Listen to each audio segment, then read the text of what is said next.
ಶುಭಾಶಯಗಳು. ಮಕರ ಸಂಕ್ರಾಂತಿಯನ್ನು ಪೂರ್ಣ ಭಾರತದವರು ಮಾತ್ರ ಅಲ್ಲ, ದಕ್ಷಿಣ ಭಾರತದವರು ಕೂಡ ಬಹಳ ಸಡಗರದಿಂದ ಸಂಭ್ರಮದಿಂದ ಈ ಹಬ್ಬವನ್ನು ಆಚರಣೆ ಮಾಡುತ್ತಾರೆ. ಮಕರ ಸಂಕ್ರಾಂತಿಯನ್ನು ಬೆಳೆಗಳನ್ನು ಕತ್ತರಿಸುವ ಮುಖಾಂತರ ಪ್ರಾರಂಭ ಮಾಡಲಾಗುತ್ತದೆ. ಅಷ್ಟೇ ಅಲ್ಲದೆ ಯುಗ ಯುಗಗಳಿಂದಲೂ ಕೂಡ ಈ ಹಬ್ಬ ಆಚರಣೆಗೆ ಬಂದಿದೆ. ಪ್ರತಿ ಮನೆಗಳಲ್ಲೂ ಸುಖ ಸಂಪತ್ತಿನ ಸಂಕೇತವಾಗಿದೆ.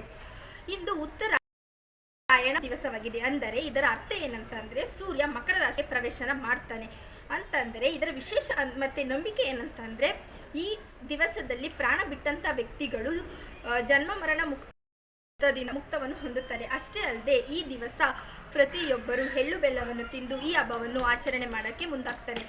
ಈ ದಿವಸದಲ್ಲಿ ಉತ್ತರಾಯಣ ಪುಣ್ಯ ಕಾಲದಲ್ಲಿ ಅಂದರೆ ಕುರುಕ್ಷೇತ್ರ ಮಹಾಯುದ್ಧದಲ್ಲೂ ಸಹ ಭೀಷ್ಮ ಪಿತಾಮಹರು ಬಾಣಗಳು ಚುಚ್ಚಿಕೊಂಡು ಮೈಯೆಲ್ಲ ಗಾಯವಾಗಿದ್ದರೂ ಸಹ ಅವರು ಸೂರ್ಯ ಮಕರ ರಾಶಿಗೆ ಪ್ರವೇಶವನ್ನು ಮಾಡಿದ ತಕ್ಷಣ ತಮ್ಮ ಪ್ರಾಣವನ್ನು ಹಾಗೂ ಉಸಿರನ್ನು ಬಿಟ್ಟರು.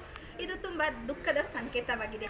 ಆದರೂ ಕೂಡ ಈಗಿನ ಕಾಲದಲ್ಲಿ ಯಾವ ರೀತಿ ಹಬ್ಬವನ್ನು ಪ್ರಾರಂಭ ಮಾಡ್ತಾರೆ ಅಂತಂದರೆ ಗವಿಗಂಗಾಧೇಶ್ವರ ದೇವಸ್ಥಾನದಲ್ಲಿ ಹಾಗೂ ಹಲವಾರು ದೇವಸ್ಥಾನಗಳಲ್ಲಿ ಸೂರ್ಯರಶ್ಮಿಗೆಯನ್ನು ನೋಡಿ ಈ ಹಬ್ಬವನ್ನು ಪ್ರಾರಂಭ ಮಾಡಲಾಗುತ್ತದೆ.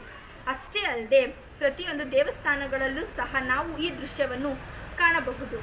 ಅಷ್ಟೇ ಅಲ್ಲದೆ ಈಗಿನ ಕಾಲದಲ್ಲಿ ಅಯ್ಯಪ್ಪನವರು ಅಂದರೆ ಶಬರಿಮಲೆಯಲ್ಲಿರುವ ಅಯ್ಯಪ್ಪ ಸ್ವಾಮಿಯವರು ಜ್ಯೋತಿಗಳ ಮೂಲಕ ನಮಗೆ ದರ್ಶನವನ್ನು ನೀಡುತ್ತಾರೆ. ಮತ್ತೊಮ್ಮೆ ಎಳ್ಳು ಬೆಲ್ಲವನ್ನು ತಿಂದು ಎಲ್ಲರೂ ಒಳ್ಳೆ ಮಾತಾಡಿ. ಮತ್ತೊಮ್ಮೆ ನಿಮ್ಮೆಲ್ಲರಿಗೂ ಹಾಗೂ ನಿಮ್ಮ ಕುಟುಂಬದವರಿಗೂ ಕೂಡ ಮಕರ ಸಂಕ್ರಾಂತಿ ಹಬ್ಬದ ಆರ್ಥಿಕ ಶುಭಾಶಯಗಳು.